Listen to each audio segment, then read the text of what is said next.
പരിശുദ്ധ പരമദിവ്യകാരുണ്യത്തിന് ഉടമ്പടി എപ്പോഴും ഒരു സമയത്തിൻ്റെ പ്രാർത്ഥനയാണ്.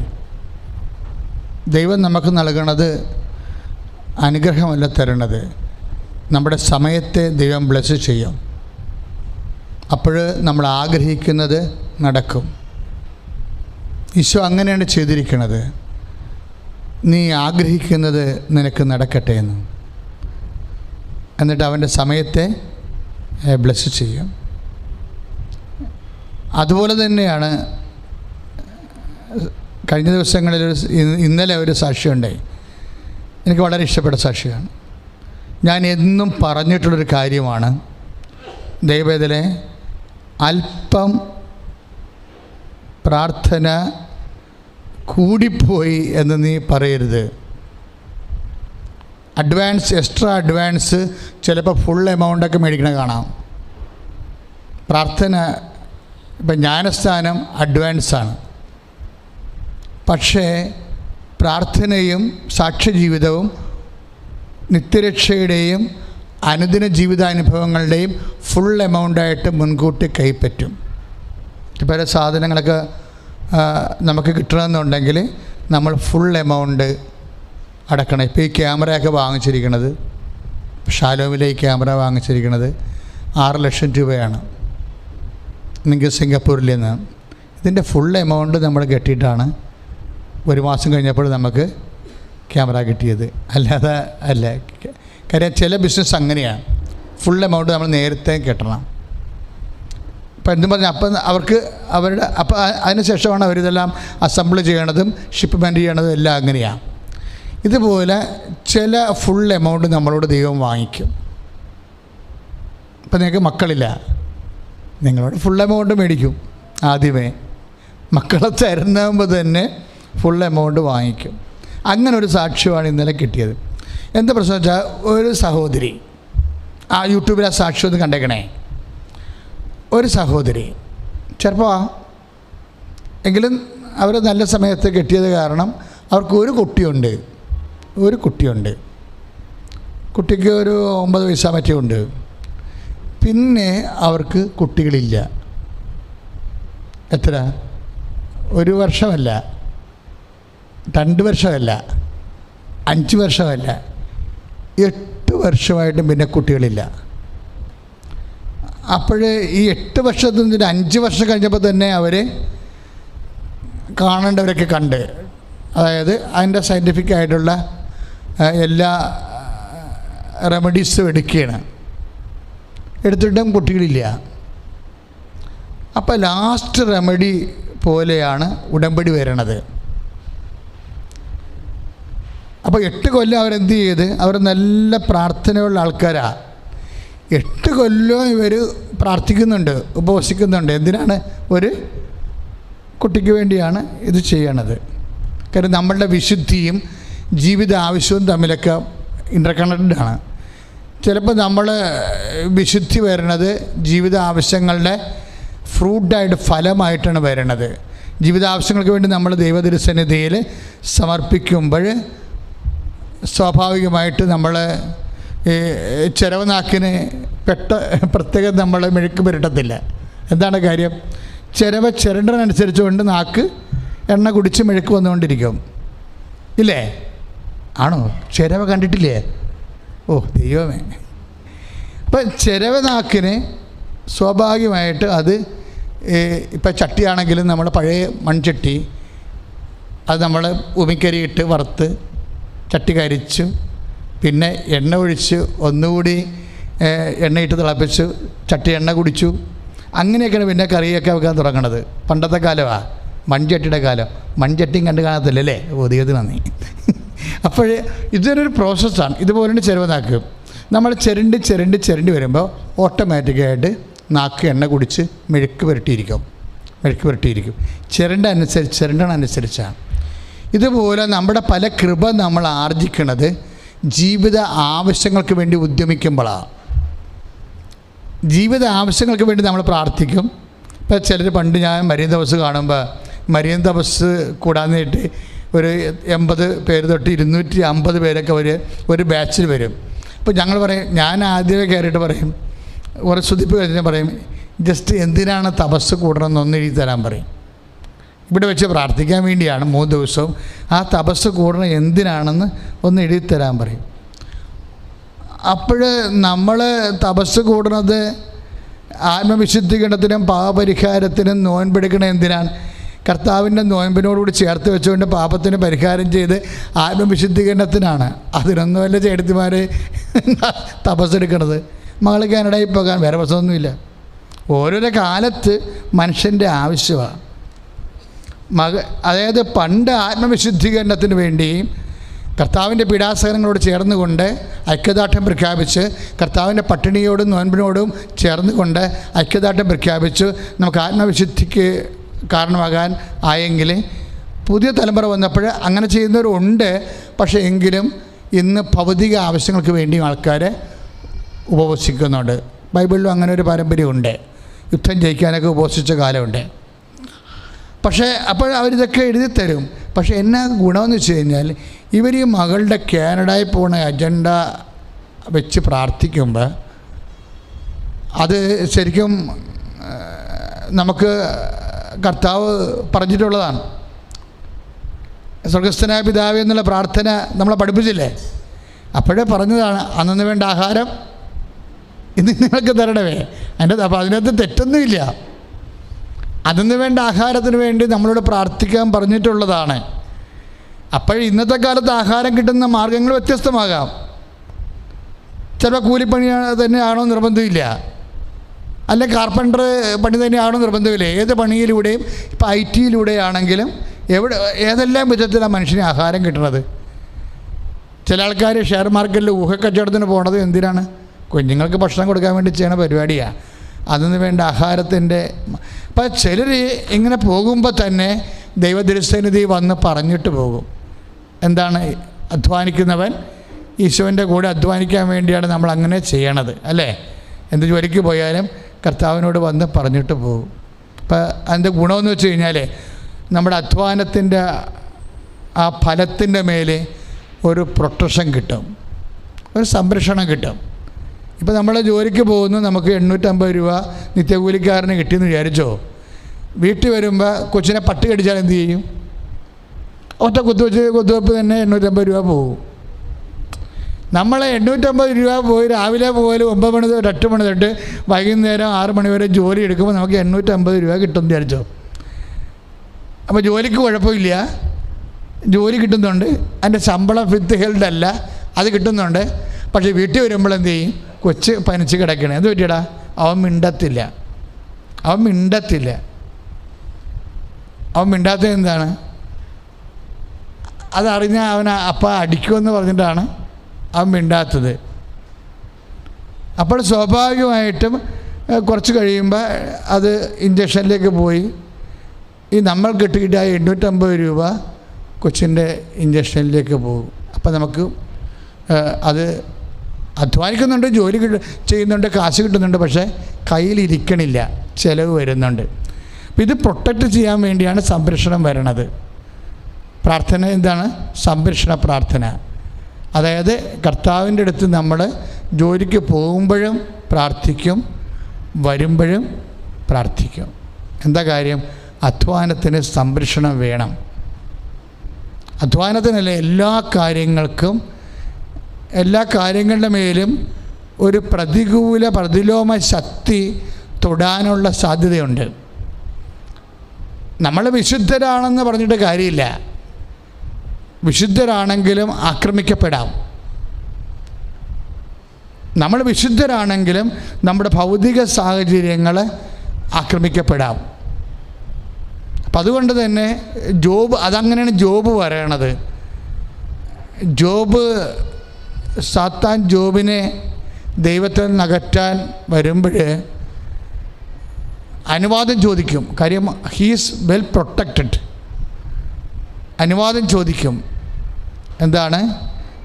അവനെ ദൈവത്തെ തള്ളിപ്പറയിപ്പിക്കാൻ അനുവാദം ചോദിക്കും. ഇപ്പോൾ മുഖ്യമന്ത്രിനെതിരെ കേസ് കൊടുക്കണമെന്നുണ്ടെങ്കിൽ ചിലപ്പോഴേ അസംബ്ലിയുടെ അനുവാദം വേണ്ടി വരും, അല്ലെങ്കിൽ ഗവർണറുടെ അനുവാദം വേണ്ടി വരും. അതുപോലെ തന്നെ പ്രധാനമന്ത്രിക്കെതിരെയും കേസ് വരണമെങ്കിൽ ചിലപ്പോൾ അതുപോലെ അനുവാദം വേണ്ടി വരും. ഇതുപോലെ തന്നെ ഹൈലി പ്രൊട്ടക്റ്റഡ് ആയിട്ടുള്ള നല്ല ദൈവകൃപയുള്ള ആൾക്കാരെ തൊടുന്നതിന് മുമ്പ് ചിലപ്പോൾ അനുവാദം മേടിക്കേണ്ടി വരും. അപ്പോൾ സാത്താൻ ദൈവതിരുസന്നിധിയിൽ വന്നിട്ട് ജോബിനെ തൊടാൻ അനുവാദം ചോദിക്കും. അയാൾ നീതിമാനാണ്, ദൈവത്തിൻ്റെ ഭയമുള്ള ആളാണ്. പക്ഷേ അയാളുടെ കുറവുകൾ നികർത്തണത് അയാൾ ഇതെല്ലാം ഉണ്ടെങ്കിലും ദൈവത്തിൽ അയാൾ ഉറച്ചു നിൽക്കുമോ എന്നുള്ളതാണ്. അപ്പോൾ ദൈവം സാത്താനോട് പറയും, ഓക്കെ ഇറ്റ് ഈസ് അലൗഡ് എന്ന് പറയും. അതായത് എന്തുകൊണ്ടാണ് ദൈവം ഓക്കെ ഇറ്റ് ഈസ് അലൗഡ് എന്ന് പറയണത്? സഹനം എന്താണ് അനുവദിക്കണത്? എന്താ കാര്യം? ദൈവത്തിൻ്റെയും കൂടി ആവശ്യമാണ് സാത്താൻ ചെയ്യണത്. ജോബിന് മക്കളുണ്ട്, ആവശ്യത്തിന് വരുമാന മാർഗമുണ്ട്, സമ്പത്തുണ്ട്, നിലവാരമുണ്ട്. പക്ഷേ സംതിങ് മിസ്സിങ്. കർത്താവ് ഒരു ധനികരെ കണ്ടപ്പോഴെന്താ പറഞ്ഞത്? നിനക്കൊരു കുറവുണ്ട്. ഒരു പക്ഷേ ജോബിൻ്റെ കുറവ് എന്തായിരിക്കും? ജോബിൻ്റെ കുറവെന്ന് പറയണത് തനിക്ക് എല്ലാം ഉണ്ടല്ലോ എന്നുള്ള ചിന്തയായിരിക്കും. ഒരു കുറവ് തനിക്കെല്ലാം ഉണ്ടല്ലോ എന്നുള്ള ചിന്തയാണ്. അപ്പോൾ ആശ്രയം കുറയും. അതുകൊണ്ട് സാത്താൻ പറഞ്ഞ് ഇവനെ തൊട്ടാൽ തീർച്ചയായിട്ടും ഇവൻ നിന്നെ തള്ളിപ്പറയും. അപ്പോൾ ദൈവത്തെ ഇതെല്ലാം ഉണ്ടായിട്ടും ദൈവത്തെ തള്ളിപ്പറയാത്ത ഒരു മനുഷ്യൻ, അത് ദൈവത്തിൻ്റെ കൂടെ ഒരു ആവശ്യമാണ്. പൊന്നുണ്ട്, പറമ്പുണ്ട്, ആരോഗ്യമുണ്ട്, അഭിമാനമുണ്ട്, നിലവാരമുണ്ട്, ഇതെല്ലാം ഉണ്ടായിട്ടും ദൈവത്തെ തള്ളിപ്പറയാത്ത ഒരു മനുഷ്യൻ, അത് ദൈവത്തിൻ്റെ ഒരാവശ്യമാണ്.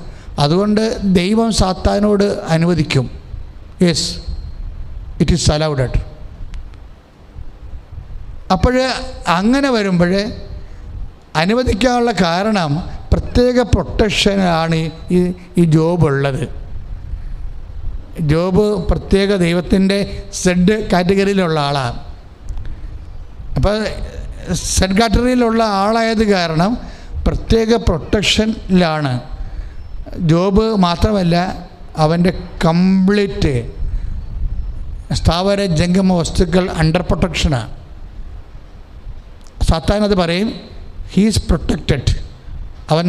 അവനെ നീ വേലി കെട്ടി, ഇപ്പോൾ ജോബ് 1:10 നമ്മൾ വായിക്കണില്ലേ, എന്താ പറയണത്? അവനെ നീ വേലി കെട്ടി സംരക്ഷിച്ചിരിക്കുകയാണെന്ന്. അപ്പോൾ സാത്താൻ, ഞാൻ അവൻ്റെ വേലി പൊളിച്ചാൽ മാത്രമേ അവൻ്റെ സമ്പത്തിൻ്റെ മേലും അവൻ്റെ മേലും കൈവെക്കാൻ പറ്റത്തില്ല. അപ്പോൾ ദൈവം പറയും, ഓ ഇറ്റ് ഈസ് അലൗഡ്. അപ്പോൾ ദൈവം നമ്മുടെ സഹനം അലവ് ചെയ്യുന്നുണ്ട്. നീ എത്ര വിശുദ്ധനായാലും നിൻ്റെ സഹനം ദൈവം അലവ് ചെയ്യും. അല്ലാതെ നമ്മളെ ഈ പ്രാർത്ഥിക്കണതും ദൈവത്തെ ജാമ്യം വെക്കണതും എന്താണ്? പല ആൾക്കാരും സന്ധ്യക്ക് പ്രാർത്ഥിക്കുന്നുണ്ട്. അപ്പോൾ സന്ധ്യക്ക് പ്രാർത്ഥിച്ചില്ലെങ്കിൽ പിറ്റേ ദിവസം വല്ല അനാമത്തം സംഭവിക്കും എന്ന് വിചാരിച്ചുകൊണ്ടാണ്, പേടിച്ചിട്ടാണ് പ്രാർത്ഥിക്കണത്. പല ആൾക്കാരുടെയും പ്രാർത്ഥന പേടിച്ചിട്ട് പ്രാർത്ഥിക്കുന്നതാണ്. പേടിച്ചിട്ടല്ല പ്രാർത്ഥിക്കണത്, പിന്നെന്താണ്? സ്നേഹിച്ചിട്ടാണ് നമ്മൾ പ്രാർത്ഥിക്കേണ്ടത് ദൈവത്തോട്. പേടിച്ചിട്ടല്ല. പേടിച്ചിട്ട് പ്രാർത്ഥിച്ചാൽ ആ പ്രാർത്ഥനയ്ക്ക് വില ഉണ്ടാകത്തില്ല. സ്നേഹിച്ചിട്ടാണ് പ്രാർത്ഥിക്കുക. ഇപ്പം ഈ ഫോർമാറ്റ് ചേഞ്ച് ചെയ്യണം. ഇപ്പം പേടിച്ചിട്ട് പ്രാർത്ഥിക്കുന്ന വ്യക്തികൾ അത് മാറ്റിയിട്ട് ദൈവത്തോട് സ്നേഹമുള്ളത് കൊണ്ടാണ് ഞാൻ പ്രാർത്ഥിക്കണത്. അപ്പം അതുകൊണ്ട് തന്നെയാണ് കർത്താവ് ഇന്നലെ പറഞ്ഞത്, ദേവാലയത്തിൽ ഞാൻ എല്ലാ ദിവസവും ഉണ്ടായിരുന്നു, നിങ്ങൾ എന്നെ തൊട്ടില്ല. എന്താ കാര്യം? ഞാൻ പ്രൊട്ടക്റ്റഡ് ആയിരുന്നു. പിതാവിനെ വേര് കെട്ടി സംരക്ഷിക്കുകയായിരുന്നു. ഇപ്പം നിങ്ങളുടെ സമയമാണ്. പിതാവ് വേലിയെടുത്ത് മാറ്റിയിട്ടുണ്ടെന്ന് പറയും. അപ്പം ദൈവം ചില സമയത്ത് നമ്മുടെ വേലിയെടുത്ത് മാറ്റും. അതായത് നമ്മളിപ്പോൾ വിശുദ്ധ വാരത്തിലാണ്. യേശുവിൻ്റെ പീഡാസഹനങ്ങളും നമ്മുടെ പീഡാസഹനങ്ങളെയും കൂടി അച്ഛൻ ഒന്ന് കൂട്ടിവെക്കാൻ നോക്കുകയാണ്, നിങ്ങളുടെ അനുഭവങ്ങളോടുകൂടി ചേർന്ന്. അതായത് ഈശോ എന്താ പറഞ്ഞത്? ഞാൻ എല്ലാ ദിവസവും ദേവാലയത്തിൽ നിങ്ങളുടെ കൂടെ ഉണ്ടായിരുന്നല്ലോ, നിങ്ങൾ എന്നെ തൊട്ടില്ല. എന്താണ് കാരണം? യോബിൻ്റെ 1:10 അനുസരിച്ചുകൊണ്ട് I am fenced and protected. അപ്പ എന്നെ വേലി കെട്ടി സംരക്ഷിക്കുകയാണ്. അപ്പം അപ്പ ഇപ്പോൾ വേലി പൊളിക്കാൻ അനുവദിച്ചിട്ടുണ്ട്, നിങ്ങൾക്ക് എന്നെ തൊടാം, ഇത് നിങ്ങളുടെ സമയമാണെന്ന് പറയും. അപ്പോൾ ഈ സഹനത്തിന് സ്വന്തം പുത്രനിൽ നിന്ന് പോലും സംരക്ഷണം എടുത്തു മാറ്റുന്ന സമയമുണ്ട്. ഒരു മനുഷ്യൻ പ്രാർത്ഥിക്കുന്നതിൻ്റെ പിന്നിൽ ഈ സംരക്ഷണം ഉണ്ടെങ്കിലും നമ്മൾ വിശ്വാസികൾ എപ്പോഴും ഈ സംരക്ഷണ വേലി എടുത്ത് മാറ്റണ ഒരവസ്ഥയെക്കുറിച്ച് പ്രിക്കോഷ്യസ് ആയിരിക്കണം.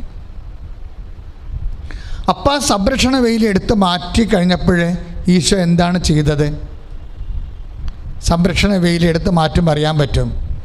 ഇടയ്ക്കിടെ ഇപ്പം ധ്യാനം കുറഞ്ഞ് വരാം, ഇടയ്ക്കിടയ്ക്ക് അപകടങ്ങൾ, അസ്വസ്ഥതകളൊക്കെ വരും. മനഃപൂർവ്വം സംരക്ഷണ വേലി എടുത്ത് മാറ്റുന്നതാണ്.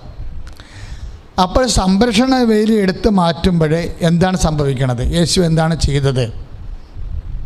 യേശു നിന്ന് പ്രാർത്ഥിച്ചു, മുട്ടയിൽ നിന്ന് പ്രാർത്ഥിച്ചു, കിടന്ന് പ്രാർത്ഥിച്ചു. സംരക്ഷണ വേലി പോയാൽ ചെയ്യേണ്ട കാര്യം അതാ. അവൻ മുട്ടയിൽ നിന്ന് പ്രാർത്ഥിച്ചെന്ന് പറഞ്ഞാൽ അവൻ എഴുന്നേറ്റ്, അതായത് യൂദാസ് അവനെ ഒറ്റിക്കൊടുക്കാൻ വേണ്ടി പുറത്തേക്ക് പോയി. ഇന്നത്തെ സുവിശേഷം അതാ, 13:21, 38 വരെ ഉണ്ട് യോഹന്നാൻ്റെ സുവിശേഷം. അപ്പോൾ രാത്രിയായിരുന്നു. രാത്രി. അപ്പം ജീവിതത്തിൽ ആരെങ്കിലും നമുക്കിട്ടൊരു പാര പണിയാൻ വേണ്ടി ഒരുമ്പിടുമ്പോൾ ടക്കെന്ന് ഇരുട്ട് നമുക്ക് വരും ജീവിതത്തിലേക്ക്. അതാണ് യോഹന്നാൻ പറയണത്. അപ്പോൾ രാത്രിയായിരുന്നു. അപ്പോൾ യേശു എന്ത് ചെയ്ത്? എഴുന്നേറ്റ് നിന്ന് ഒരു സ്വസ്ത്രഗീതം ആലപിച്ചു. അതാണ് സംഭവം. ജീവിതത്തിൽ ഇരുട്ട് വരുമ്പോൾ എന്നാ ചെയ്യണത്? എഴുന്നേറ്റ് നിന്ന് ഒരു സ്വസ്ത്രഗീതം ആലപിച്ചു. അല്ല, അവിടെ ഒരു കോംപ്രമൈസിന് തയ്യാറല്ല. യൂദാസുമായിട്ട് വേണമെങ്കിൽ ഒരു സെറ്റിൽമെൻറ്റ് നടത്താമായിരുന്നു. പത്രോസിനോട് പറഞ്ഞിട്ട് നീ ആ വിഷയം സെറ്റ് ചെയ്യാൻ പറഞ്ഞാൽ ഈസി ആയിട്ട് പത്രോസ് സെറ്റ് ചെയ്യും. യൂദാസ് പോയ വിഷയം എന്താണെന്നറിയാം, യേശുവിനറിയാം. അപ്പോഴേ പത്രോസിനെ പതുക്കെ വിളിച്ചിട്ട് ചെവി പറഞ്ഞാൽ മതി, യവൻ പോയിരിക്കണത് വേറെ പരിപാടിയാണ്, ഒരു 30 രൂപയുടെ പരിപാടിയാണ്, എന്നാ വെച്ചാൽ ചെയ്തോളാൻ പറയും. അപ്പോൾ പത്രോസ് പുറത്തിറങ്ങിയിട്ട് യൂദാസിനോട് പറയും, യൂദാസേ കാര്യങ്ങൾ കൈവിട്ട് പോയെന്ന് എനിക്ക് മനസ്സിലായി, നിനക്കിപ്പോൾ 30 വെള്ളിക്കാശ് കിട്ടുമായിരിക്കും, ഒരു 60 പിടി, നമ്മളൊരു തമ്മിലൊരു ധാരണ, കേസ് വിട്ടാന്ന് ചോദിക്കൂ.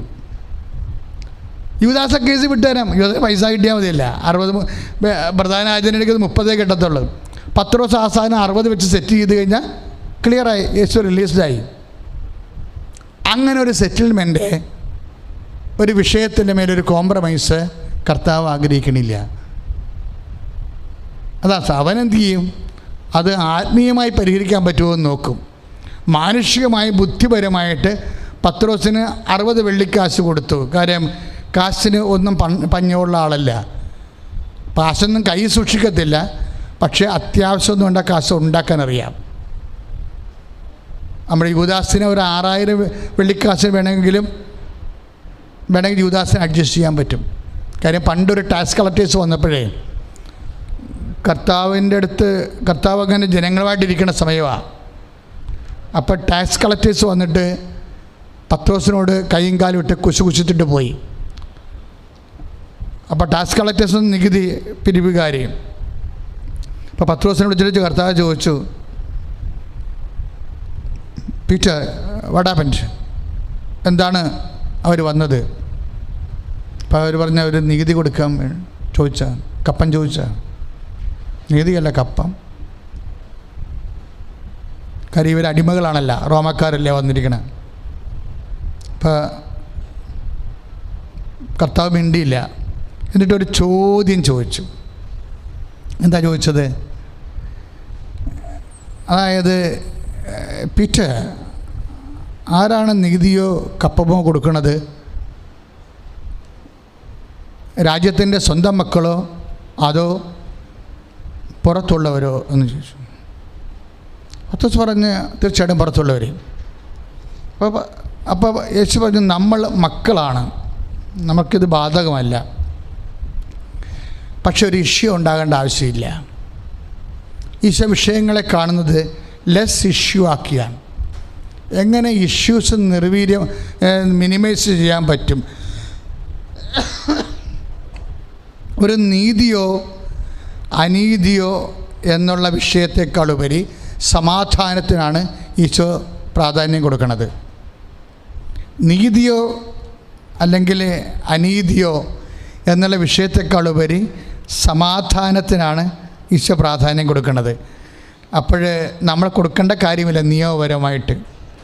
പക്ഷേ മറ്റുള്ളവർക്ക് ആർക്കും ഉതപ്പുണ്ടാകാതിരിക്കാൻ വേണ്ടി നീ കടലിൽ പോവുക, ചൂണ്ടയിടുക, ഒരു മത്സ്യമെടുക്കുക, അതിൻ്റെ വായ തുറന്ന് നോക്കുക, ഒരു സ്ഥാദ്യവും കാണും, എനിക്കും നിനക്കും വേണ്ടി അവർക്ക് കൊടുക്കാൻ പറയും. അപ്പോൾ പണമില്ലെങ്കിൽ പണം എവിടെ ഉണ്ടെന്ന് ഈശോക്കറിയാം, പണം എങ്ങനെ ഉണ്ടാക്കാമെന്നും അറിയാം. അപ്പോൾ യൂദാസ് അങ്ങനെ 30 വെള്ളിക്കാശിൻ്റെ ഇഷ്യൂ റേസ് ചെയ്ത് പോകുമ്പോൾ അത് കോംപ്രമൈസ് ചെയ്യാൻ വേണ്ടി 60 വെള്ളിക്കാശ് കൊടുത്തിട്ട് ആ സാധനം സെറ്റിൽമെൻറ്റ് നടത്താൻ പറ്റും. പക്ഷേ ഇങ്ങനെ ഒരു സെറ്റിൽമെൻറ്റ് ബുദ്ധിപരമായ കൗശലപരമായ ജീവിത പ്രശ്നങ്ങളോട് കൗശലപരമായ ബുദ്ധിപരമായ ഒരു സൊല്യൂഷൻ ഈശോ ഉദ്ദേശിക്കണില്ല. അതിന് പകരം അവനെന്ത് ചെയ്യും? അവനൊരു ആത്മീയ സൊല്യൂഷനാണ് ഉദ്ദേശിക്കുന്നത്. എന്താണ്? അവൻ യൂദാസ് പോയപ്പോഴേ എഴുന്നേറ്റ് നിന്ന് ഒരു സ്വസ്ത്രഗീതം ആലപിച്ചു. Praise the Lord. അതായത് വെയിൽ പൊളിഞ്ഞു എന്ന് കണ്ടാൽ, സംരക്ഷണത്തിൻ്റെ വെയിൽ പൊളിഞ്ഞു എന്ന് കണ്ടാൽ പിന്നെയുള്ള അടുത്ത നടപടി എന്താണ്? ദൈവപൈതലിന് സ്വസ്ത്രഗീതം ആലപിക്കാൻ എഴുന്നേറ്റ് നിന്ന് ശ്രുതികട ഹല്ലേലൂയ, യേശുവേ സ്തോത്രം, ഹല്ലേലൂയ, ഹല്ലേലൂയ, ഹല്ലേലൂയ, ഹല്ലേലൂയ, ഹല്ലേലൂയ. കരങ്ങൾ ഉയർത്തിക്കൊണ്ട് സ്തുതിക്കട്ടെ. കർത്താവായ ദൈവമേ, ജീവിതത്തിന്റെ പ്രതിസന്ധികളിൽ കർത്താവേ സ്തോത്രഗീതം ആലപിച്ച് അങ്ങയുടെ ആത്മാവിനെ ഞങ്ങൾ സമർപ്പിച്ച് പ്രാർത്ഥിക്കുന്നു. കാത്തിരുന്നതാത്ത അവിടെ സാന്നിധ്യം അറിയണമേ. യേശുവേ ആരാധന, യേശുവേ ആരാധന, യേശുവേ ആരാധന, യേശുവേ ആരാധന, യേശുവേ മഹത്വം, യേശുവേ, യേശുവേ ആരാധന.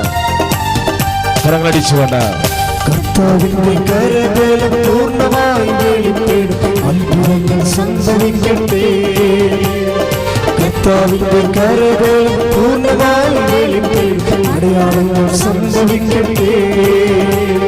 കർത്താവിന്റെ കരബലം പൂർണ്ണമായി വെളിപ്പെടും, അത്ഭുതങ്ങൾ സംഭവിക്കട്ടെ. കർത്താവിന്റെ കരബലം പൂർണ്ണമായി വെളിപ്പെടും, അടയാളങ്ങൾ സംഭവിക്കട്ടെ.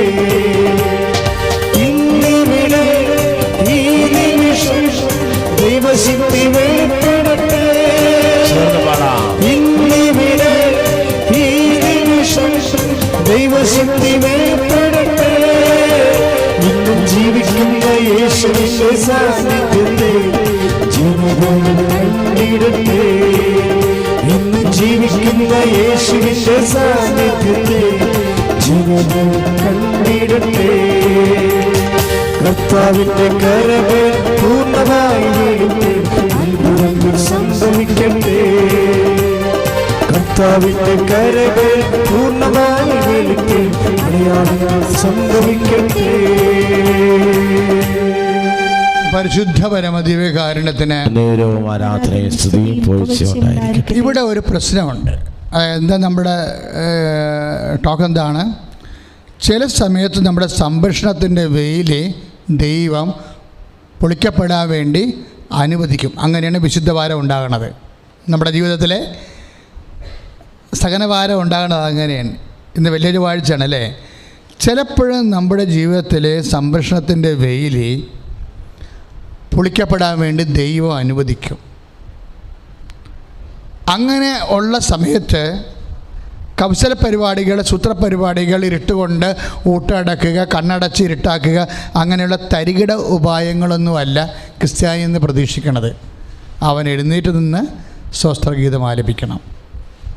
ഏത് യൂദാസ് ആരെ ഒറ്റിക്കൊടുത്താലും ഇതെല്ലാം അറിയുകയും കാണുകയും അതിജീവിക്കാൻ കൃപ നൽകുകയും ചെയ്യുന്ന പിതാവിൻ്റെ മുമ്പിൽ അവൻ എഴുന്നേറ്റ് നിന്നു. അവൻ എഴുന്നേറ്റ് നിന്നിട്ട് എന്ത് ചെയ്ത്? അവൻ യാചനാ പ്രാർത്ഥനയും സങ്കട പ്രാർത്ഥനയും അല്ല നടത്തിയത്, സ്വസ്ത്രഗീതം. കാര്യം ആ സമയത്ത് ഉണ്ടാകുന്ന പെസഹ രഹസ്യത്തിൻ്റെ ഭാഗമായിട്ട് വരുന്ന ലിറ്റർജിക്കൽ ആൻഡ് കൾട്ടിക് എക്സ്പ്രഷൻസ് ആണെങ്കിലും അത് ഉപയോഗിക്കപ്പെടുന്നത് യൂദാസ് ഇറങ്ങിപ്പോയതിൻ്റെ പശ്ചാത്തലത്തിലാണ്. എന്തെങ്കിലും ഒരു കാര്യം നമ്മുടെ കയ്യിൽ നിന്ന് വിട്ടുപോയെന്ന് പറയുമ്പോൾ അതിനുശേഷം വിട്ടുപോകുന്നത് പ്രാർത്ഥനയായിരിക്കും. ഒരു കാര്യം നമ്മുടെ കയ്യിൽ നിന്ന് വിട്ടുപോയെന്ന് പറഞ്ഞാൽ അടുത്ത സമയത്ത് വിട്ടുപോകണത് എന്താണ്? പ്രാർത്ഥനയായിരിക്കും വിട്ടുപോകണത്. കർത്താവ് പറഞ്ഞത് എന്താണ്? കയ്യിൽ നിന്ന് കാര്യങ്ങൾ വിട്ടുപോയി യൂദാസ് ഒറ്റിക്കൊടുക്കാൻ പോയാലും പ്രാർത്ഥന കയ്യിൽ നിന്ന് വിട്ടുപോകരുത്. എഴുന്നേറ്റ് നിന്ന് റെഡിനെസ്സോടുകൂടി സ്വസ്ത്രഗീതമായിട്ട് അതിനെ മാറ്റണം. എല്ലാ സഹനങ്ങളെയും സ്വസ്ത്രഗീതമാക്കി മാറ്റാൻ പ്രാർത്ഥിക്കുക. കർത്താവേ, എൻ്റെ ജീവിതത്തിൽ എൻ്റെ കയ്യിൽ നിന്ന് എൻ്റെ ജീവിതം വിട്ടുപോയെന്ന് തോന്നുമ്പോൾ മാനുഷികമായ പരിഹാരങ്ങളെ അന്വേഷിക്കാതെ യേശുവിനെ പോലെ എഴുന്നേറ്റ് നിന്ന് സ്വസ്ത്രഗീതം ആലപിക്കാൻ ദൈവത്തിൻ്റെ ശക്തി ആവശ്യം എന്നെ സഹായിക്കണം. കർത്താവായ ദൈവമേ, ഞങ്ങളുടെ ജീവിത പ്രതിസന്ധികളെ സമർപ്പിച്ച് ഞങ്ങൾ ഈശോയെ സ്തോത്രഗീതം ആലപിക്കുന്ന കർത്താവേ, ഞങ്ങളെ നീ കാത്തിരണമേ, ഞങ്ങളെ നീ സംരക്ഷിക്കണമേ, ഞങ്ങളെ നീ ഭരിക്കണമേ, ഞങ്ങളുടെ കൂടെ ആയിരിക്കണമേ.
അതുകൊണ്ട് തന്നെയാണ് ശിഷ്യന്മാരെ പ്രാർത്ഥിക്കാൻ കർത്താവിൻ്റെ ഈ പ്രാർത്ഥനാ രീതികൾ കണ്ടപ്പോഴേ ആവൽ ഘട്ടത്തിലും എഴുന്നേറ്റ് നിന്ന് പ്രാർത്ഥിക്കാനുള്ള അഭിഷേകം നേരിട്ട് കണ്ടപ്പോഴാണ്, പല കുറികൾ കണ്ടപ്പോഴാണ് അവർ ചോദിച്ചത് എന്താണ്? ഞങ്ങളെ പ്രാർത്ഥിക്കാൻ പഠിപ്പിക്കണമേ. അപ്പോസ്തലന്മാർ കർത്താവിനോട് ചോദിച്ചു, ഞങ്ങളെ പ്രാർത്ഥിക്കാൻ പഠിപ്പിക്കണമേ. അപ്പോൾ പ്രാർത്ഥന പഠിക്കേണ്ട ഒരു കാര്യമാണ്. അത് വലിയൊരു വിഷയമാണ്. ചുമ്മാ പ്രാർത്ഥന വരികയില്ല. പ്രാർത്ഥനയുടെ ഓരോ വിഷയങ്ങൾ, എപ്പോൾ പ്രാർത്ഥിക്കണം, എങ്ങനെ പ്രാർത്ഥിക്കണം, അങ്ങനെ ക്രിസ്ത്യൻ പ്രെയർ ജീവിക്കണ ദൈവത്തോടുള്ള ഡയറക്റ്റുള്ള ഇടപാടുകളാണ്, കമ്മ്യൂണിക്കേഷൻസാണ്. അത് ആത്മാവിൽ പഠിക്കേണ്ട വിഷയങ്ങളാണ്.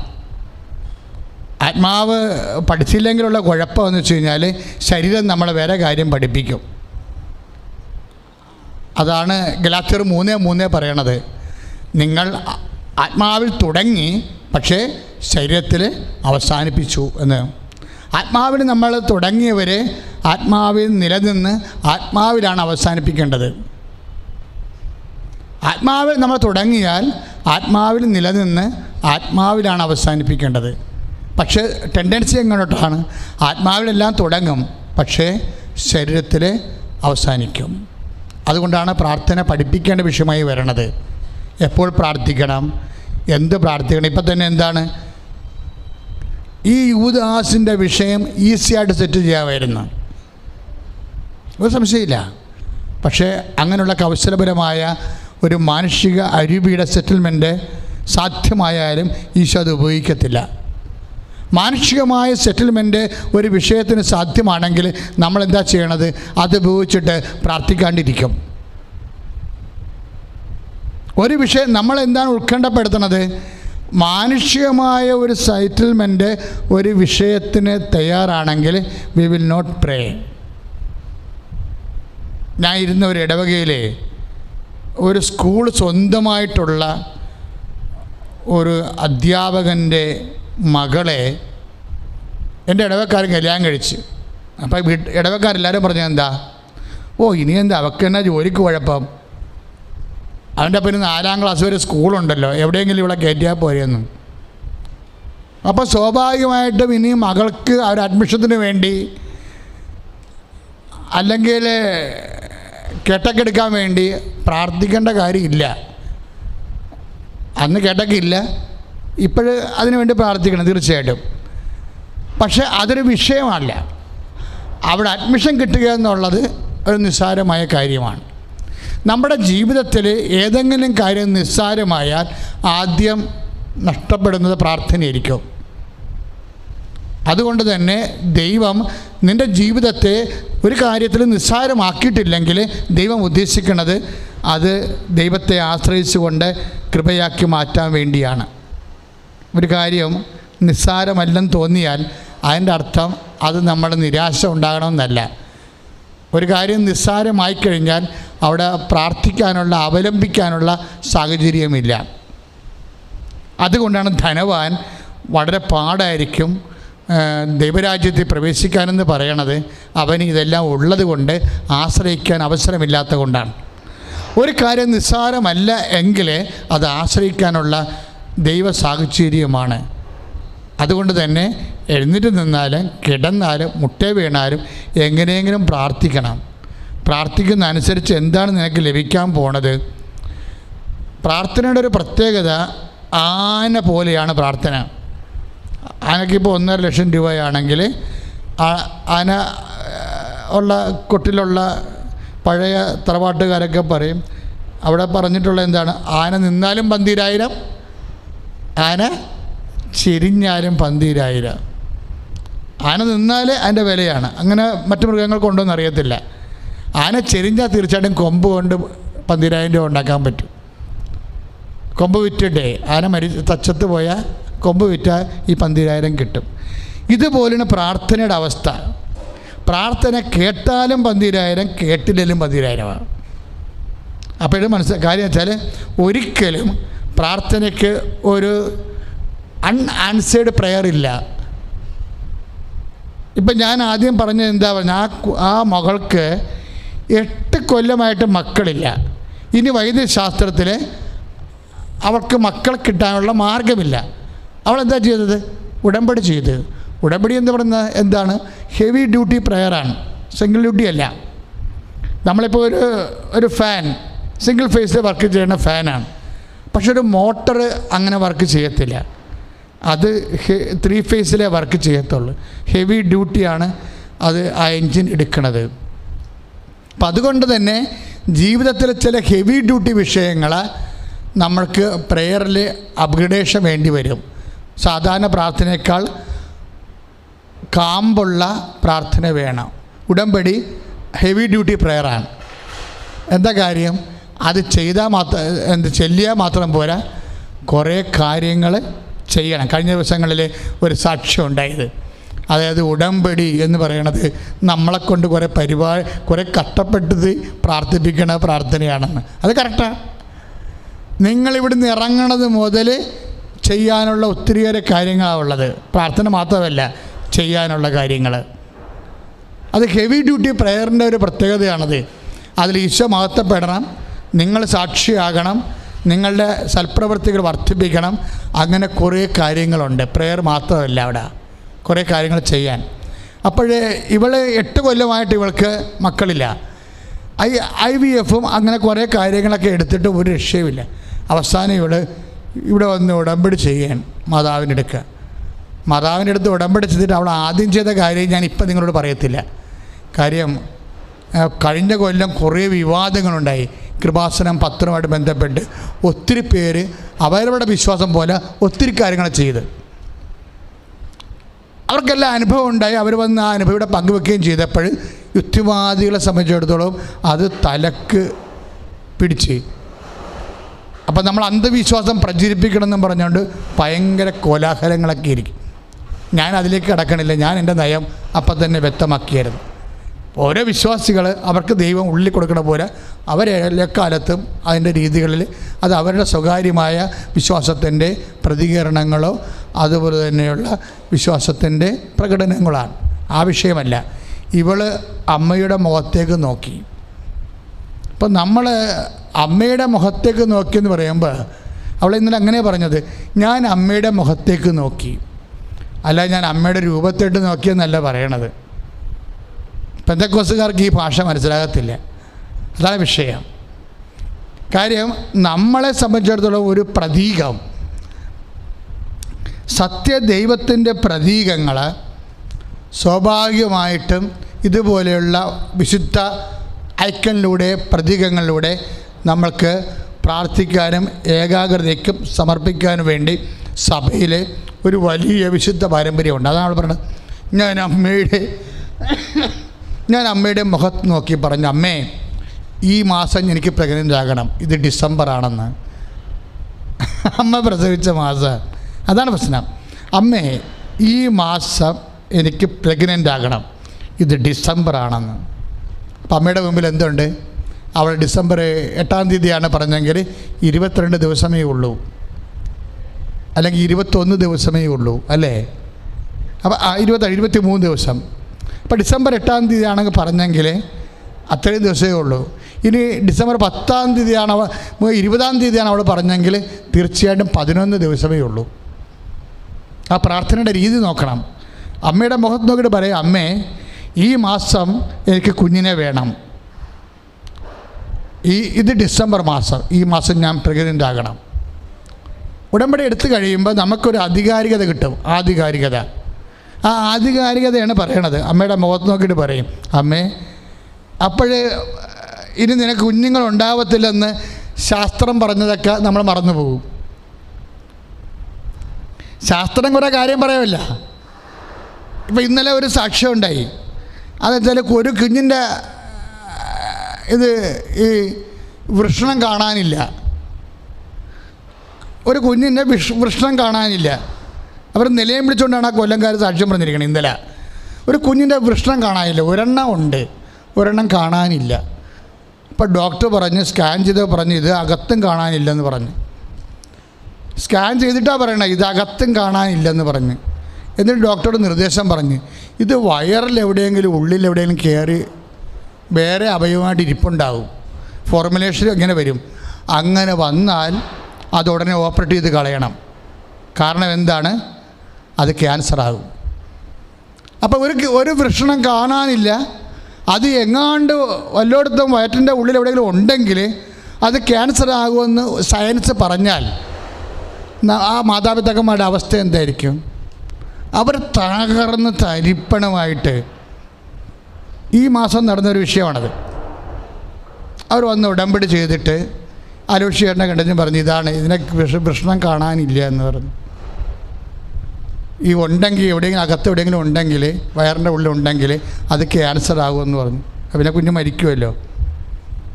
പലോക്ഷിയിടം പറഞ്ഞ് അച്ഛൻ നിങ്ങളെ വിളിപ്പിച്ചാൽ നിങ്ങൾ രക്ഷപ്പെടുമെന്ന് പറഞ്ഞു. അതാണ് ആ പ്രേക്ഷിതൻ്റെയൊക്കെ ഒരു ബോധ്യം കണ്ടില്ലേ. അച്ഛൻ നിങ്ങളെ ഇവിടെ ഇങ്ങനെയുള്ളവരൊന്നും എടുക്കണില്ലേ. ഇപ്പം ക്യാൻസറും കരൾ രോഗമേ എടുക്കുന്നുള്ളൂ.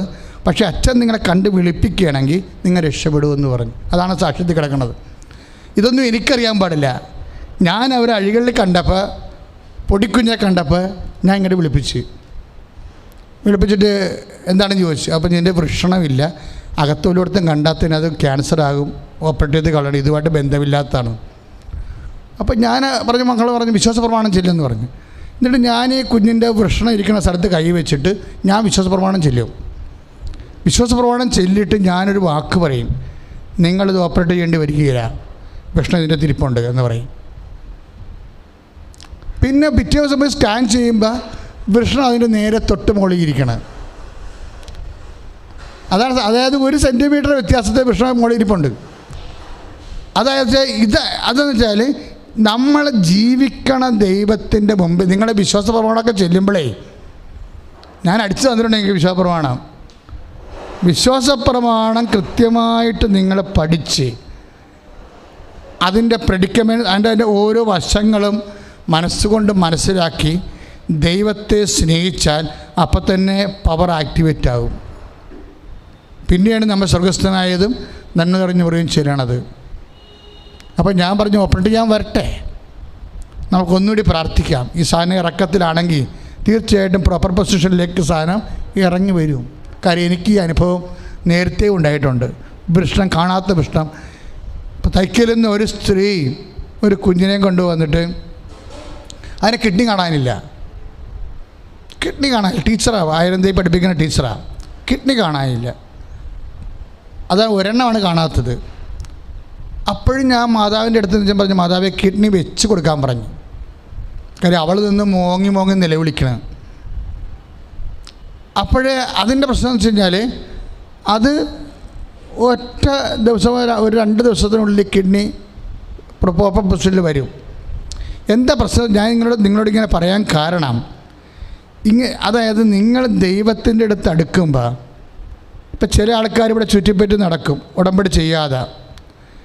എങ്ങാനും വല്ല വകുപ്പും പരിചയക്കാരും ഉണ്ടെങ്കിൽ അച്ഛനെ കാണാൻ പറ്റുമോ? അച്ഛനെ കാണാം എന്നും പറഞ്ഞ് നിങ്ങൾ വന്നാൽ നിങ്ങളെ ദൈവം ഒരിക്കലും അനുഗ്രഹിക്കത്തില്ല. എന്താ കാര്യം എന്ന് വെച്ച് കഴിഞ്ഞാൽ, നിങ്ങൾ ദൈവത്തെ മാറ്റി നിർത്തിക്കൊണ്ട് മാനുഷികമായ ആശ്രയത്തിൽ വയറ്റിപ്പഴപ്പിന് വേണ്ടി വരണവരാ. അപ്പം ഞങ്ങൾ ഒരു കാരണവശാലും നിങ്ങളെ പ്രൊമോട്ട് ചെയ്യത്തില്ല. ആദ്യം ദൈവത്തെ കാണുക. ദൈവത്തിൻ്റെ കരുണ നിങ്ങളുടെ കിറ്റ് വീഴാൻ കാലമാകുമ്പോൾ തീർച്ചയായിട്ടും അമ്മ നിങ്ങളെ സഹായിക്കും. ഇതിനെന്താ ചെയ്യേണ്ടതെന്ന് ചോദിച്ചാൽ, നിങ്ങൾ യൂട്യൂബിലുള്ള ഓരോ സാക്ഷ്യവും എപ്പോഴും പ്രാർത്ഥനാപൂർവം പരിശോധിച്ചുകൊണ്ടിരിക്കണം. കാര്യം ഇത് അച്ഛൻ്റെ കഴിവോ ഒന്നുമല്ല.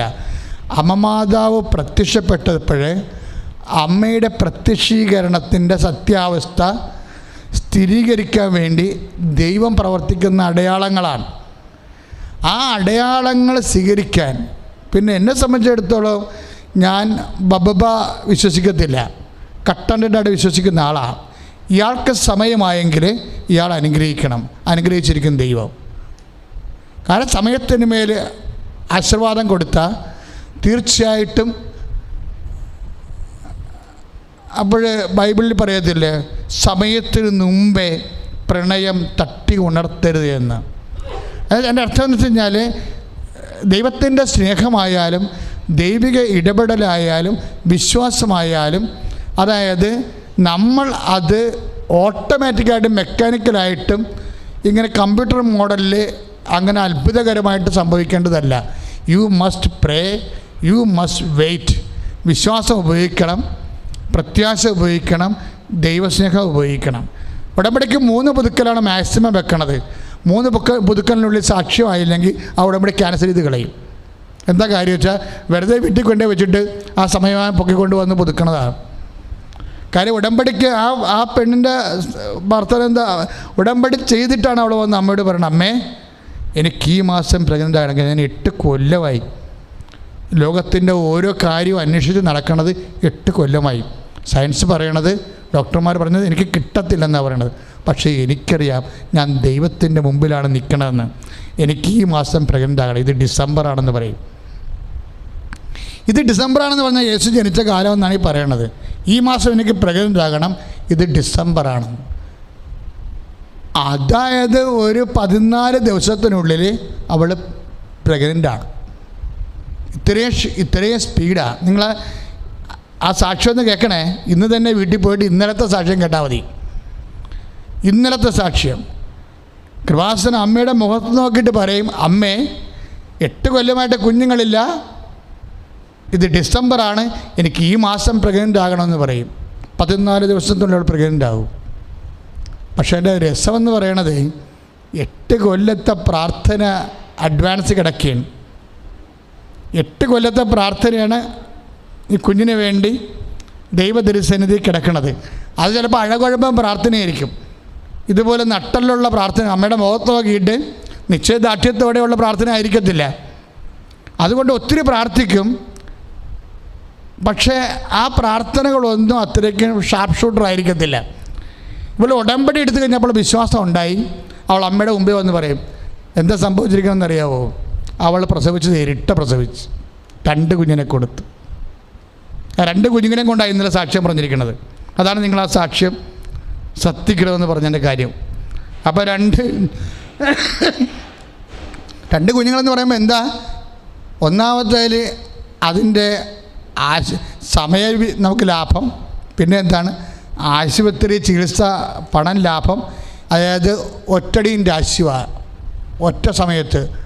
കൃപാസനത്തിൽ ഞാൻ ഒരിക്കൽ ഇതുപോലെ ഇടത്തുവാക്കാരിൽ ഞാനിങ്ങനെ കുഞ്ഞിനെ ചോറ് കൊടുത്തുകൊണ്ടിരിക്കുകയാണ് കുഞ്ഞുങ്ങൾക്ക്. ഒരമ്മ കൊണ്ടുവന്ന കുഞ്ഞുങ്ങൾക്ക് ഇടത്തുവായെന്ന് സ്റ്റേജിൽ ചോറ് കൊടുക്കുകയാണ്. ചോറ് കൊടുത്തു കഴിഞ്ഞപ്പോൾ 3 കുഞ്ഞുങ്ങളുണ്ട്. ചോറ് കൊടുക്കുകയാണ്. കൊടുത്തു കഴിഞ്ഞപ്പോൾ ഉടനെ അമ്മ പറഞ്ഞു, അച്ഛാ ഇത് ഇവിടുത്തെ അമ്മയുടെ കുഞ്ഞുങ്ങളാണെന്ന് പറഞ്ഞു. അപ്പോൾ ഞാൻ പറഞ്ഞു, നീ എന്താ സാക്ഷ്യം പറയാത്തത്? ഞങ്ങൾ വരും അച്ഛാ, ഇപ്പം തിരക്കായതുകൊണ്ട് ഇവിടെ മുഴുവൻ ബഹളമല്ലേ ഇവിടെ, അന്ന് ഭയങ്കര ഇടിയായിരുന്നു ഇവിടെ. വരും അച്ഛാ എന്ന് പറയും. ഇതിലൊക്കെ വന്നിട്ടില്ല, എന്നാലും അവർ വരും. അതെന്താ? ഒറ്റ പ്രസവത്തിൽ 3 കുഞ്ഞുങ്ങളാണ്. എന്താ കാര്യം? 6 കൊല്ലമായിട്ട് കുഞ്ഞുങ്ങളില്ല. 6 കൊല്ലമായിട്ട് കുഞ്ഞുങ്ങളില്ല. അതായത് എൻ്റെ മക്കളെ, ഞാൻ ഇപ്പം നിങ്ങളുടെ ഈ 3 ഉടമ്പടി എടുത്തിട്ട് നിങ്ങൾക്ക് അടയാളമില്ലെങ്കിൽ ഉടമ്പടി ക്യാൻസൽ ചെയ്യാൻ പറഞ്ഞതിൻ്റെ കാരണം നിങ്ങൾ ഈ ഉടമ്പടി കുറച്ചുകൂടി സീരിയസ് ആയിട്ട് എടുക്കാൻ വേണ്ടിയാണ്. അല്ലെങ്കിൽ നിങ്ങൾ ആ ഉടമ്പടി താളത്തിലായി പോകും. രാവിലെ എഴുന്നേൽക്കുക, കുരിശ് വരയ്ക്കുക, ഉടമ്പടി പ്രാർത്ഥന ചെല്ലുക, പ്രത്യക്ഷീകരണ പ്രാർത്ഥന ചെല്ലുക, പത്രം മേടിച്ച് നാത്തൂൻ്റെ അടുത്ത് കൊടുക്കുക, മക്കളുടെ അടുത്ത് കൊടുക്കുക. പത്രം മേടിച്ച് നിങ്ങൾ തന്നെയാണ് കൊടുക്കേണ്ടത്. കോഴഞ്ചേരിയിൽ നിന്നൊരു വലിയമ്മ വന്നിട്ട് ഞാൻ പറഞ്ഞ് ഉടമ്പടി എടുത്തു. എന്നിട്ട് പത്രം മേടിച്ചിട്ട് ആർക്ക് കൊടുത്തു? അത് വീട്ടിൽ നിൽക്കണ വേലക്കാർക്ക് കൊടുത്തു. 2 ബംഗാളികൾ വിലക്ക് നിൽപ്പുണ്ടായിരുന്നു, അവർക്ക് കൊടുത്തിട്ട് കൊണ്ടുപോയി വിതരണം ചെയ്യിപ്പിച്ച്. പോരെ, തീർന്നത്, പ്രേക്ഷിത പ്രവർത്തനം തീർന്ന്. അത് നോട്ടീസ് കൊടുത്താൽ പോലെ അല്ല, ഷോറൂമിൻ്റെ ഉദ്ഘാടനത്തിന് നമ്മൾ നോട്ടീസ് കൊടുക്കത്തില്ലേ കമ്മീഷൻ ബേസിൽ? അതുപോലെ പത്രമല്ല, പത്രം എടുക്കുമ്പോൾ പ്രാർത്ഥിക്കണം, കർത്താവ് ഇതിൻ്റെ സാക്ഷ്യങ്ങൾ കേട്ട് അങ്ങയെ അന്വേഷിച്ച് കണ്ടെത്തിക്കൊണ്ട് വരാൻ ഞങ്ങളുടെ കണ്ണീരിൻ്റെ കാലത്ത് അവരെ സഹായിക്കണമെന്ന് പറഞ്ഞുകൊണ്ട് ഒരു പത്രത്തിന് ഒരു വിശ്വാസപ്രമാണം, ഒരു 3 സ്വർഗസ്ഥനായത് 3 നന്മ നിറഞ്ഞവരെയും വെച്ച് ചൊല്ലി പ്രാർത്ഥിച്ച് കൊടുക്കണം. അങ്ങനെ ചെയ്യുമ്പോൾ നീ ആരാണെന്ന് ദൈവത്തിന് മനസ്സിലാകും. ഇവിടെ ഒന്നിനും പഞ്ഞമില്ല, വിശ്വാസത്തിനും അത് പ്രയോഗിക്കണ രീതികൾക്കുമാണ്. ശ്രുതികട ഹല്ലേലൂയ, യേശുവേ സ്തോത്രം, ഹല്ലേലൂയ ഹല്ലേലൂയ, യേശുവേ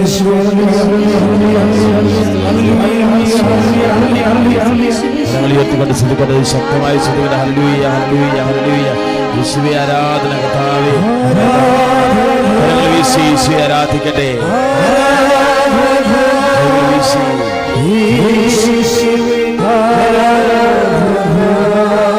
ശക്തമായി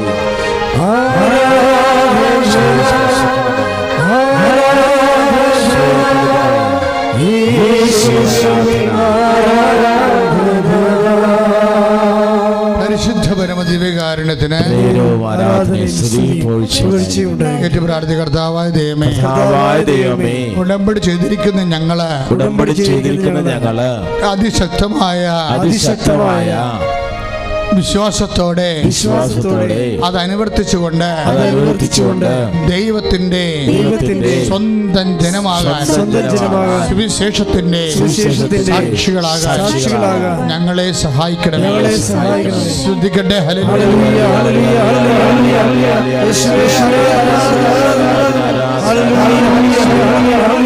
ഹല്ലേലൂയ ഉടമ്പടി എല്ലാ മക്കളെയും ആശീർവദിക്കുന്നതിനെ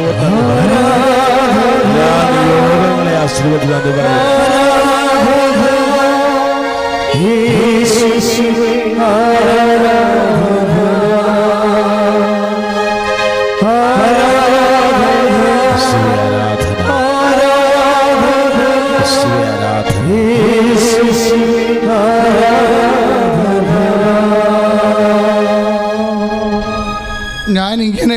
കാര്യങ്ങൾ നിങ്ങളോട് പറഞ്ഞില്ലേ?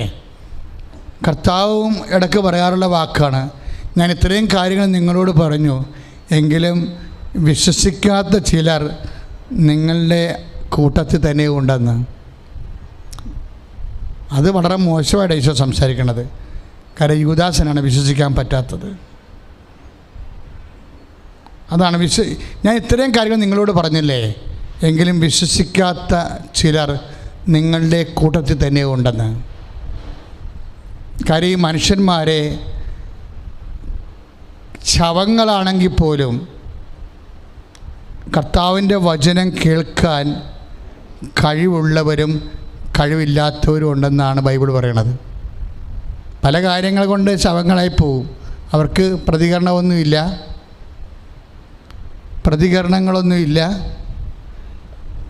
അതുപോലെ തന്നെ അതിനോട് റെസ്പോൺസ് ഇല്ല. ഒക്കട്ടെ. അതായത് പലരെയും ഉടമ്പടി എടുത്ത പലരെയും അവിടെ കാണുമ്പോൾ അറിയാൻ പറ്റും, ഒന്നും ചെയ്ത് കാണത്തില്ല.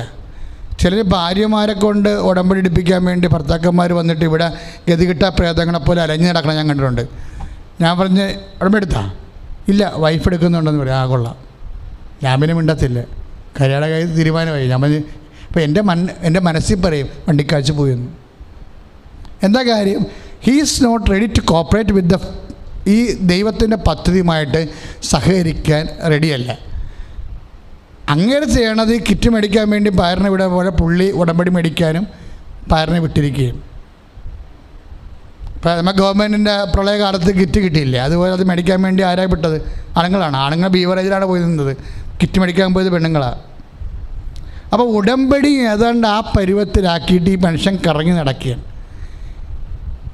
അങ്ങനെ കല്ലറയിലുള്ള കുറേ ആൾക്കാരുണ്ട്, ദൈവികമായ പദ്ധതികളോട് ശവം പോലെ ഇരിക്കണവർ. അവർക്ക് വേണ്ടി തന്നെയാണ് വചനം ഉള്ളത്. അതാണ് വചനം എഴുതിയിരിക്കുന്നത്. എന്നാ എഴുതിയിരിക്കുന്നത്? 5:28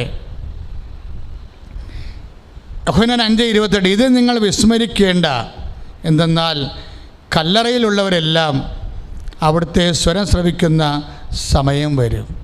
അപ്പോൾ ജീവിച്ചിരിക്കുന്ന മാത്രമല്ല, കല്ലറയിലുള്ളവരും ദൈവത്തിൻ്റെ സ്വരം ശ്രവിക്കും. അപ്പോൾ ഇത് ഞാൻ കഴിഞ്ഞ ദിവസങ്ങളിൽ തൈക്കാട്ടുശ്ശേരി കുർബാന അർപ്പിച്ചുകൊണ്ടിരിക്കുന്ന സമയത്ത് പെട്ടെന്ന് ഈ വചനം വന്നു.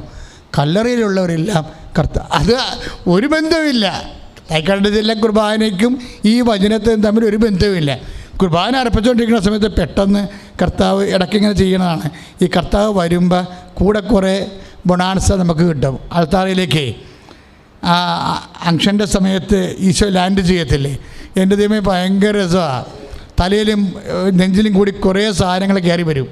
കർത്താവിൻ്റെ വരവാണത്. അൾത്താറയിലേക്ക് വരുന്നൊരു വരവാണ്. അപ്പോൾ ആണ് ഈ വചനം പറയുന്നത്, കല്ലറയിലുള്ളവർക്ക് വേണ്ടി പ്രാർത്ഥിക്കണം.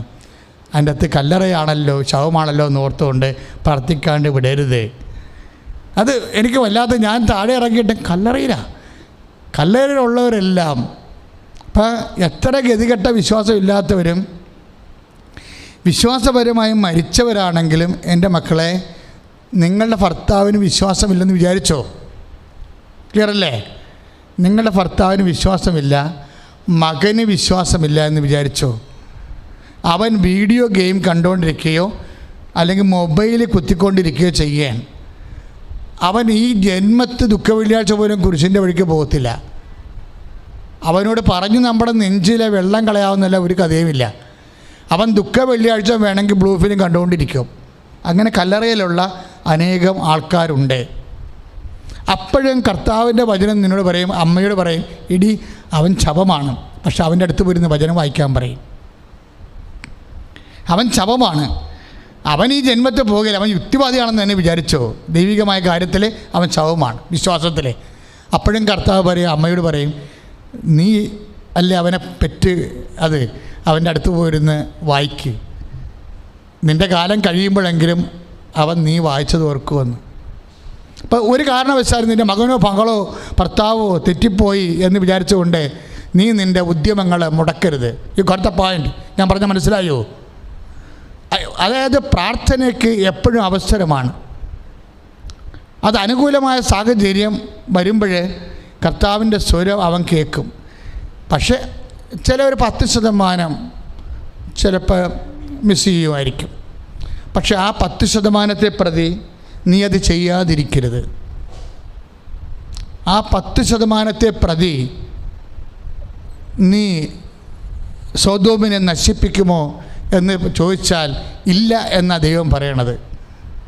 ആ 10% എന്താ കാര്യം വെച്ചാൽ കർത്താവ് പറഞ്ഞിട്ടുണ്ട്, കല്ലറയിലുള്ളവരെല്ലാം കർത്താവിൻ്റെ സ്വരം കേൾക്കും. 5:28 യോഹന്നാൻ. അത് നമ്മൾ മത്തായിയുടെ സുവിശേഷം വായിക്കുമ്പോൾ പറയും, കേൾക്കാൻ ചെവിയുള്ളവൻ കേൾക്കട്ടെ. കല്ലറയിലുള്ളവർക്കും കേൾക്കാൻ ചെവിയുള്ളവരും ഉണ്ട്, ഇല്ലാത്തവരും ഉണ്ട്. ഇല്ലാത്തൊരു 10% പോകുമായിരിക്കും. കാര്യം വചനത്തിൻ്റെ ഒരു പ്രശ്നം, കേൾക്കാൻ ചെവി വേണം ഇതിൻ്റെ അകത്ത്. അപ്പം നമ്മൾ ചോദിക്കും എന്താണ് കേൾക്കാൻ ചെവി? അപ്പോൾ മത്തായി 13:9 കേൾക്കാൻ ചെവിയുള്ളവൻ കേൾക്കട്ടെ. അപ്പം നമ്മൾ ചോദിക്കും എന്നാണ് ഈ കേൾക്കാൻ ചെവി എന്ന് പറയണത്? കാര്യം നിങ്ങളെല്ലാം രക്ഷപ്പെടാൻ പോണത് എന്തുകൊണ്ടാണ്? വചനം കേട്ടാണ് രക്ഷപ്പെടാൻ പോണത്. കേൾക്കാൻ ചെവി എന്ന് പറയണത് എന്താ? അതായത് മത്തായിയുടെ സുവിശേഷം 13:15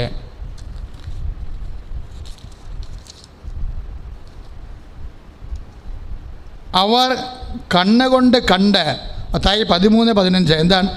അവർ കണ്ണുകൊണ്ട് കണ്ട്, ഏറ്റു പറഞ്ഞേ,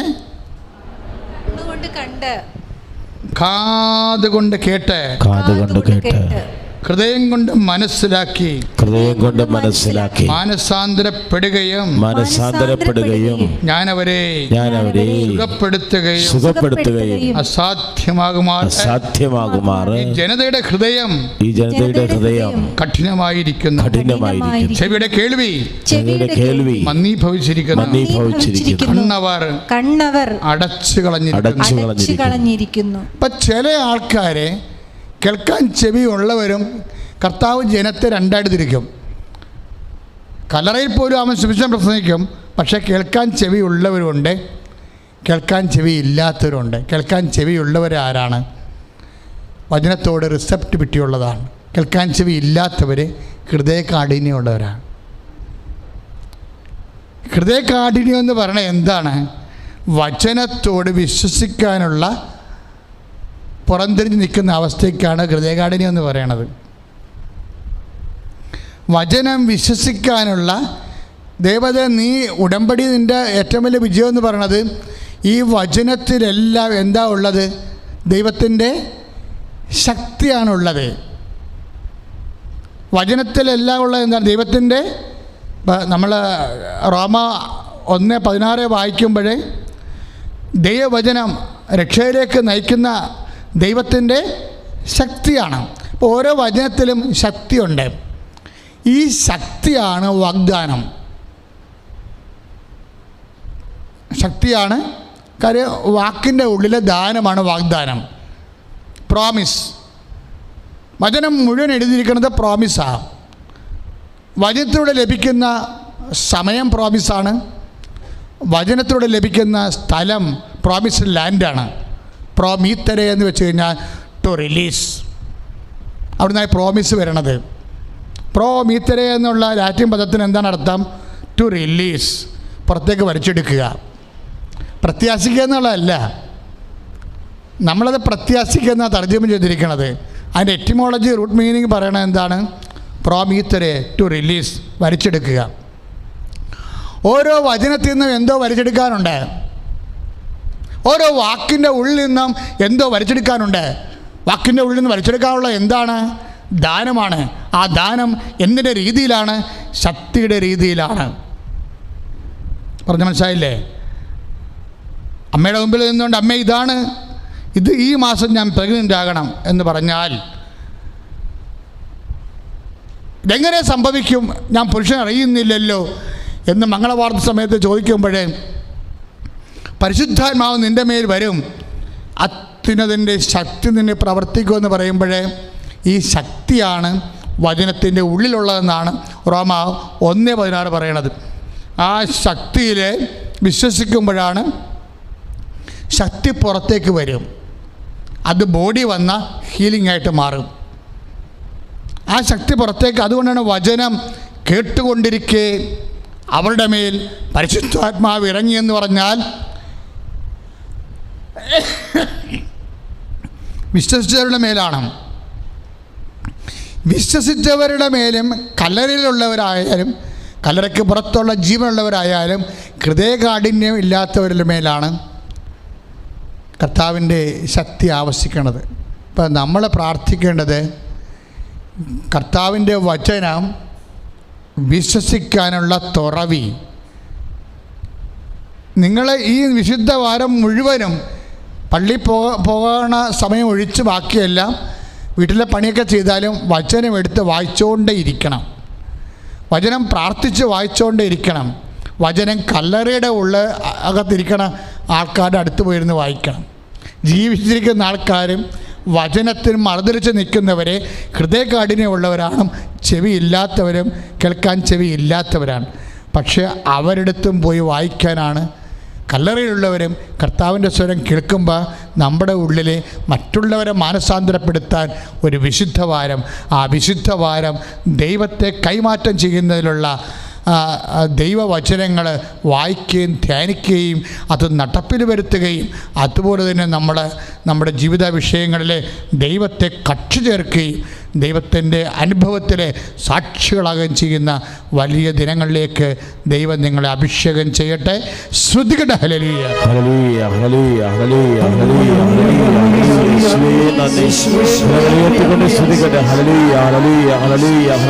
ഹല്ലേലൂയ. എല്ലാവരും എഴുന്നേൽക്കുക. അച്ഛൻ്റെ പ്രാർത്ഥന രോഗസൗഖ്യത്തിന് വേണ്ടി പ്രാർത്ഥിക്കാൻ പോവുകയാണ്. ചിലപ്പോൾ 5 മിനിറ്റേ പ്രാർത്ഥിക്കത്തുള്ളൂ. ആ ചേച്ചി 5 സെക്കൻഡാണ് പ്രാർത്ഥിച്ചത്. പ്രാർത്ഥനയ്ക്ക് ഇത്ര മണിക്കൂർ പ്രാർത്ഥിക്കണമെന്നില്ല. ആര് പ്രാർത്ഥിക്കുന്നു, എന്ത് പ്രാർത്ഥിക്കുന്നു എന്നതിനേക്കാൾ ഉപരി ആര് പ്രാർത്ഥിക്കുന്നു എന്നുള്ളതാണ് വിഷയം.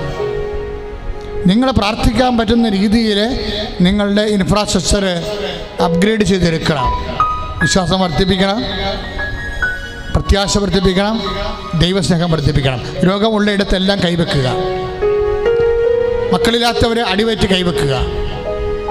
ഹൃദ്രോഗികളെ നെഞ്ചത്ത് കൈവെക്കുക. കള്ളരോഗിക്കാരെ നെഞ്ചിൻ്റെ താഴെ കൈവെക്കുക. തൈറോയ്ഡ് രോഗികളെ തൊണ്ടയിൽ കൈവെക്കുക. ടോൺസെറ്റുകാർ തൊണ്ടയിൽ കൈവെക്കുക. PCOD പിസ്റ്റുല രോഗികൾ, അൾസർ രോഗികൾ അടിവയറ്റ് കൈവെക്കുക. സർവാംഗം രോഗങ്ങളുള്ളവർ നെഞ്ചത്ത് കൈവണച്ച് വെക്കുക. എന്നിട്ട് നിങ്ങൾ വിശ്വാസപ്രമാണം അറിയാവുന്നവർ വിശ്വാസപ്രമാണം ചെല്ലുക. വിശ്വാസപ്രമാണം അറിയാൻ പാടില്ലാത്തവർ യേശുവേ രക്ഷക, ഈ നിമിഷം എന്നെ സ്പർശിക്കണമേ എന്ന് അമ്മയുടെ മധ്യസ്ഥത്തിൽ കണ്ണീരോടെ പ്രാർത്ഥിക്കുക. ശ്രുതികട ഹല്ലേലൂയ.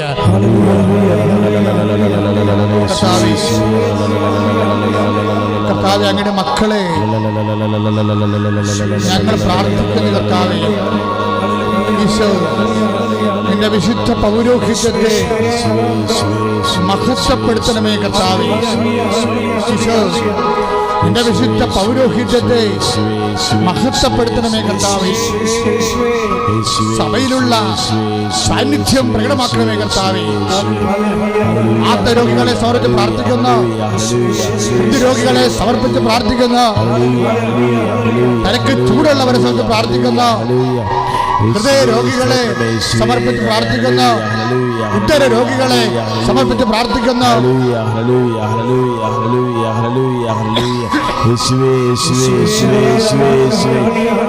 കരങ്ങൾ ഉയർത്തിക്കൊണ്ട് സ്തുതിക്കട്ടെ, അതിശക്തമായി സ്തുതിക്കട്ടെ. യേശുവേ ആരാധന.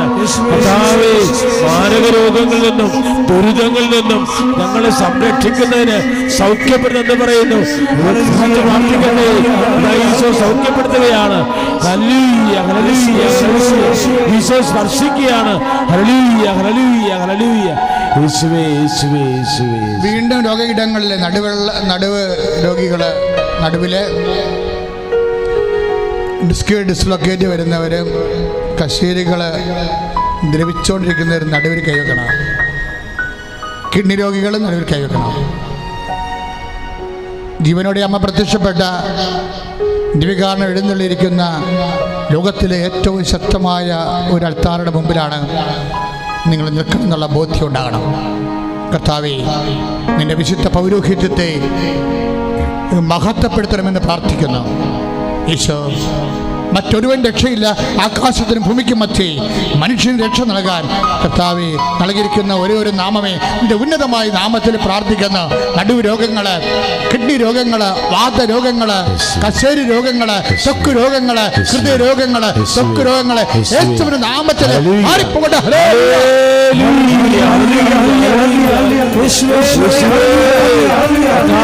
സൗഖ്യപ്പെടുത്താൻ പറയുന്നു. ഹല്ലേലൂയ, ഹല്ലേലൂയ, ഹല്ലേലൂയ. കരപിടിച്ചു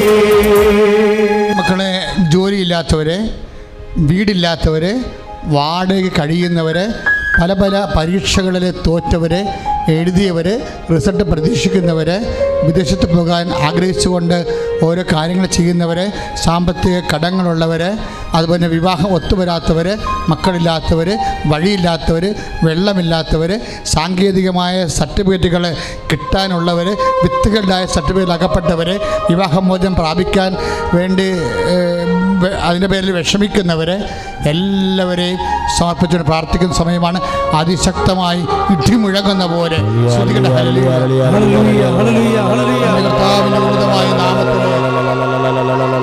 കർത്താവിൻ്റെ ഉന്നതമായ നാമത്തിലെ സഭയുടെ അധികാരത്തിലെ കുരിശിന്റെ അടയാളത്തിലെ കൃപാസനത്താരം ജീവനോടെ പ്രത്യക്ഷപ്പെട്ട പരിശുദ്ധ അമ്മയുടെ മാധ്യസ്ഥത്തിലെ 35 വർഷം അർപ്പിച്ച കൃപാന്റെ ശക്തിയാൽ മാരക തടസ്സങ്ങള്, മാരക രോഗങ്ങൾ മാറട്ടെ. ജീവ ദുരിതങ്ങള്, രോഗ തടസ്സങ്ങള്, സാങ്കേതിക ദുരിതങ്ങള്, എല്ലാ ദോഷങ്ങളും യേശു ക്രിസ്തുവിന്റെ നാമത്തില്, യേശുവിന്റെ കുരിശില്, ഈശോ നാമത്തില് ബന്ധിക്കപ്പെടട്ടെ. നിങ്ങള് യേശു നാമത്തില് സ്വതന്ത്രരാകട്ടെ.